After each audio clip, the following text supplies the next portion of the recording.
জিদ্দা ওয়ালা নিদ্দা ওয়ালা লা জিদ্দা ওয়ালা নিদ্দা ওয়ালা গাদ্দালি মাওলা লা জিদ্দা ওয়ালা নিদ্দা ওয়ালা গাদ্দালি মাওলা আলআনা কামা কানা ওয়া লাম ইয়ালকা যাওয়ালা আলআনা কামা কানা ওয়া লাম ইয়ালকা যাওয়ালা লা জিদ্দাতা লা নিদ্দা ওয়ালা হুব্বা ওয়া খালা লা হাইয়ুন লা সুরাতা লা শিবখালি মাওলা। আল্লাহ কয়জন? আল্লাহর কোন ছেলেও নাই, মেয়েও নাই, আল্লাহর কোন মা নাই, আল্লাহর কোন বাবা নাই, কিছু নাই। আল্লাহ দ্বিতীয় লা শারীকা লাহ। সেই আল্লাহ বলে দুনিয়ার মানুষ তোমরা যদি আমি আল্লাহকে ডাক দাও, আমি ডাকের জবাব না দিয়া পারি না। জোরে জোরে বলেন সুবহানাল্লাহ। খ্রিস্টানরা আল্লাহরে গড বলে ডাক দেয়, আমরা যদি বলি গড দেখতে গিয়ে জিওডি গড, জি গেটে দিলে থাকবে কি? গড কি থাকবে? গড লিখতে গিয়ে জিওডি গড। এখন যদি জি শব্দ কাইটা দেই তাহলে সেটা থাকবে কি? গড কি থাকবে? গড। এই গডের শব্দের কোনো অর্থ নাই। এবার হিন্দুরা বলে ভগবান, কি বলে? কথা বুঝছেন? কি বলে? ভগবান। আল্লাহ কিভাবে হয় এবার আপনাদেরকে বুঝাই। আপনি আল্লাহরে যেমনে ডাক দেন আল্লাহ জবাব দিবে, আল্লাহরে পাওয়া যাবে। জোরে বল সুবহান। হিন্দুরা বলে ভগবান, তারা বলে ভগবানের বউয়ের নাম হলো ভগবতী, নাউজুবিল্লাহ। ভগবান লিখতে গিয়ে যদি বক শব্দ কেটে দিয়ে থাকবে কি? গমান। গমান কি থাকবে? ভগবান। তা ভগবান লিখতে গিয়ে বক কেটে দিলে থাকবে কি? গমান। জোরে কোন কি থাকবে? গমানের কোনো অর্থ নাই। গমনের অর্থ আছে কি? গমানের অর্থ নাই। ভাইরা আমার, এখন যদি হিন্দুরা বলে তোমরা আমাদের ভগবানের ব কেটে দিছো, খ্রিস্টানরা যদি বলে আমাদের গডের তুমি জি কেটে দিছো, তোমাদের আল্লাহ শব্দের আমরা আলিফ কেটে দিব, আল্লাহরে বুঝাইব। জোরে কোন যাবে? সবাই মানে আলিফ, আল্লাহর আলিফ শব্দ গাইটা দিলে আল্লাহরে বুঝা যাইব নি? জোরে কোন যাবেনি? লিল্লাহি মা ফিস সামাওয়াত।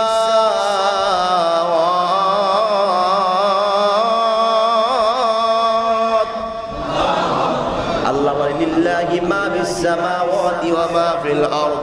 আল্লাহ বলে আসমান জমিনের আধিপত্য একমাত্র আমি আল্লাহ। জোরে কোন না সুবহান। হিন্দুরা আলিফ নিয়ে গেছে, লইল কি লিল্লাহ, কি রইছে? লিল্লাহ রইছে। এও খ্রিস্টানরা যদি বলে তোমরা আমাদের গডের জি কেটে দিলে আমরা লিল্লাহ থেকে লাম কেটে দিলাম, থাকবে কি? লাহু। কি থাকবে?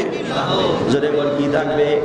এই লাহু দিয়ে আল্লাহরে বোঝা যায় কিনা? জোরে বল। সবাই মানেন? সবাই মানেন? আল্লাহু আকবার বল সবাই। লাহু মা ফিস সামাওয়াতি ওয়া মা ফিল আরদ। জোরে বল আল্লাহু আকবার। আল্লাহু লা ইলাহা ইল্লা হুয়াল হাইয়ুল কাইয়্যুম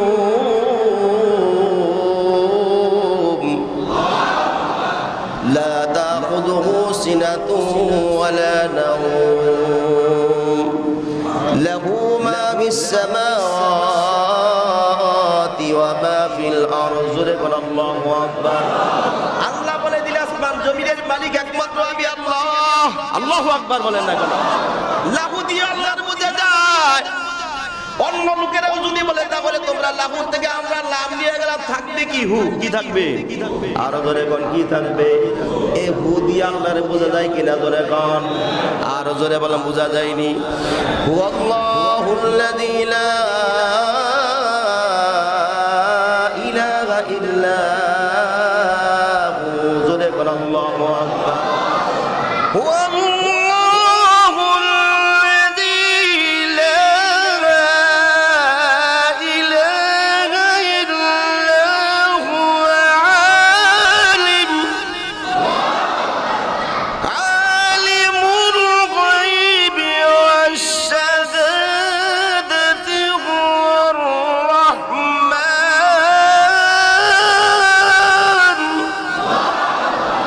পরিচয় কার?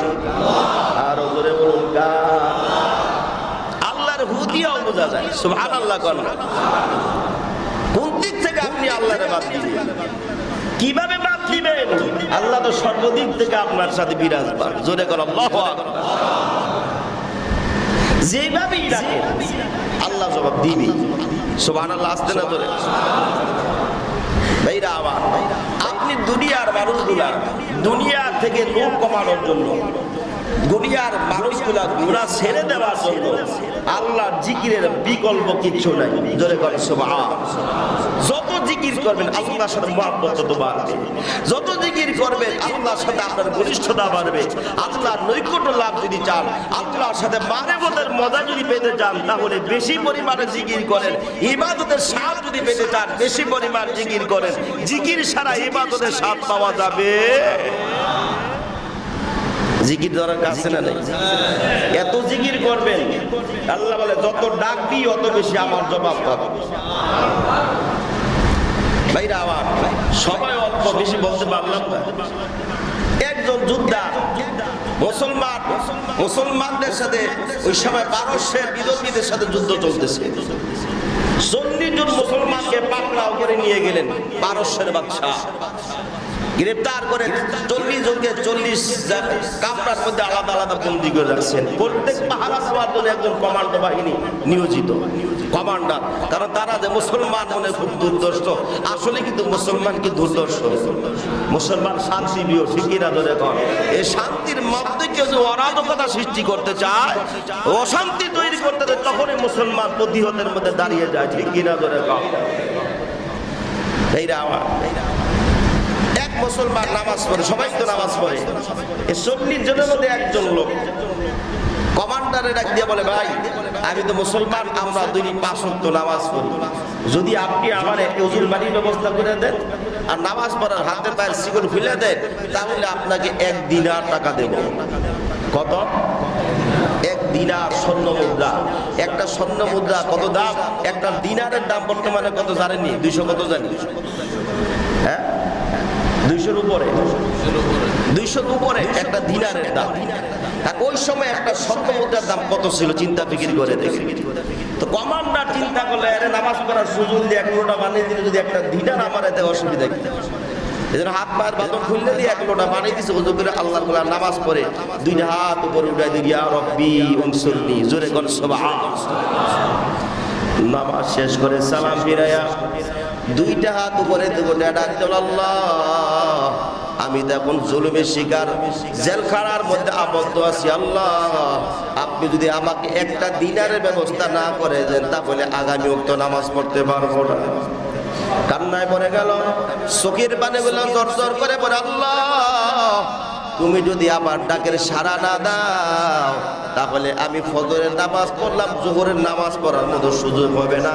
আল্লাহ তুমি একটা দিনারের ব্যবস্থা করে দাও। হাতটা নামাজ যায়, নামাজের নিচে বিসমিল্লাহ বলে হাত দিতে দেরি, হাতের নিচে একটা দিনার পড়ে গেছে। জোরে কোন সুবহানাল্লাহ। কমান্ডার তো আশ্চর্য যে কি কোনো টাকা নাই, তার পরীক্ষা করলাম কিছু নাই, এই টাকা পাইল কই? আশ্চর্যিত হয়ে গেল। আবার জোরের সময় হয়ে যাওয়ার পর বল, কমান্ডার ওযু করার ব্যবস্থা করে দাও, নামাজ পড়ার জন্য হাতের বাঁধন যদি খুলে দাও তাহলে 1 টাকা দেব। কমান্ডার কোন একটু বেশি দেব, সুবহানাল্লাহ। ঠিক আছে দেব, অসুবিধা নাই। জোহরের নামাজ পড়লো, জোহরের নামাজের পরে তারে 2 টাকা দিছে, সুবহানাল্লাহ।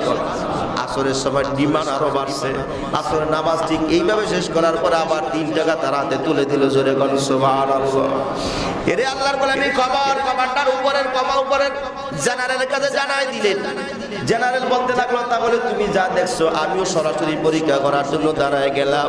আসরের নামাজের সময় ওই জেনারেলকে মুসলমান ডাক দিয়ে বলে, তুমিও আল্লাহর গোলাম, আমিও আল্লাহর গোলাম, 4 ওয়াক্ত নামাজ পড়লাম, ইশারের নামাজটা পড়ার জন্য যদি সুযোগ করে দাও, হাতের পায়ের বাঁধন খুলে দাও, ওযু করার জন্য পানির ব্যবস্থা করে দাও, তাহলে তোমাকে 5টা দিনার দেব। জোরে কোন সুবহানাল্লাহ। জেনারেল পরীক্ষা করার হাতে পায়ের বাঁধন খুলে দিলেন, পানির ব্যবস্থা করে দেওয়া হলো।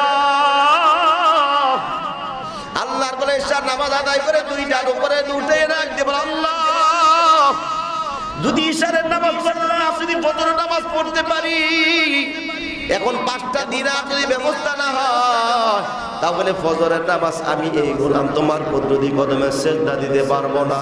আল্লাহ তুমি তো ধনীকে ধনী বানাও, ফকিরকে ফকির বানার ক্ষমতা তোমার। তুমি যদি 5টা দিনারের ব্যবস্থা না করে দাও, তাহলে আমি নামাজ আর পড়তে পারবো না। 2টা হাত নামায়া চোখের বাদরে চোখের পানিগুলো মুছে বিসমিল্লাহ বলে যায় নামাজের নিচে হাত দিলেন, আর অমনি তার হাতের মধ্যে 5টা দিনার আসিয়া গেল। জোরে কোন সুবহানাল্লাহ। এই অবস্থা জেনারেল দিকে কালমা পরে মুসলমান হয়ে গেছে। সুবহানাল্লাহ, আসতে না ধরে জেনারেল সহ যারা ছিল সবাই মুসলমান হয়ে যায়। জেনারেল তাকে ছেড়ে দিল। এখান থেকে তার ওই জায়গা থেকে আরব কান্ট্রিতে আসার জন্য তার সময় লাগে 15 দিন। কয় দিন ভাই? আইজা লাগে 15 দিন। তাকে গার্ড দিয়া আরব দেশে পৌঁছে দেওয়ার জন্য তার সাথে 10 জন সৈন্য সিপাহ সালার পাঠিয়ে দিলেন, আর কাগজ লিখে দিলেন, আপনি ওখানে যেয়ে এই কাগজের মধ্যে সিগনেচার করে দিলে বুঝবো আপনি চলে গেছেন।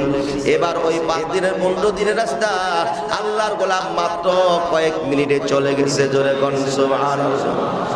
ওই 10 জন লোকের সাথে নিয়ে আল্লাহর গোলাম জিকির করে সবারে বলে, আপনারা সবাই আমার হাতের মধ্যে ধরো, সবাই আমার সাথে পড়তে থাকো, লা ইলাহা ইল্লাল্লাহ, লা ইলাহা ইল্লাল্লাহ, লা ইলাহা ইল্লাল্লাহ। জিকির করতে করতে কিছুক্ষণ পর আল্লাহর গোলাম বলে, চুপ করে হলো, আমি আমার জায়গায় এসে গেছি। জোরে কোন সুবহানাল্লাহ।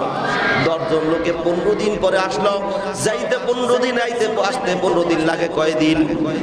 জোরে কোন কয় দিন? 1 মাস 30 দিন পুরা, কিন্তু 15 দিনের মাথায় পড়ছে। এবার জেনারেল চিন্তা করলো, তোমরা কি এটা হত্যা করে লাইছো? না, আমি হত্যা করি নাই। আপনি যে বলছেন পৌঁছে দেওয়ার পরে কাগজে সিগনেচার করতে, এই দেন ওনার হাতের সিগনেচার সহ দিয়ে দিলেন, উনি আমাদেরকে দিয়েছে। কিন্তু ঘটনা হলো, আমি যখন ওনাকে নিয়ে মরুপ্রান্তর দিয়ে রওনা করছি, উনি বলে, তোমরা সবাই আমার হাতের মধ্যে ধরো, আর সবাই আমার সাথে বলো লা ইলাহা ইল্লাল্লাহ। কয়েকবার পড়ার পর উনি বলল, চোখ খোলো। আমি তাকায় দেখলাম, আমরা দেখলাম ওনার বাড়ির দরজার সামনে। আরো জোরে বল সুবহান। তাহলে জিকির করবেন কার? জিকির করার দরকার আছে না নাই? জিকির কোনো দলের না, জিকির কোনো মানুষের নয়। জিকির কার? দলবদ্ধ জিকির করবো, একা জিকির করবো, যে সময় মনে চায় জিকির করবো। জিকিরটা কার হওয়া যায়? আরো জোরে বলুন কার? জিকির করছে নবী ওলি, খোদার সাথে গেছেন মিলি, দিয়াছিলেন পর্দা খুলি, দিয়াছিলেন পর্দা খুলি, মাবুদ রব্বানা হামেশা জিকির করো মুমিন, গাফেল থাইকো না। হামেশা জিকির করো মুমিন, গাফেল থাইকো না। জোরে করো আল্লাহু আকবার। জিকির করার দরকার আছে তো ইনশাআল্লাহ। আল্লাহ আমাদের সবাইকে প্রতি মুহূর্তে আল্লাহকে ডাকার, আল্লাহর জিকির করার তৌফিক দান করেন।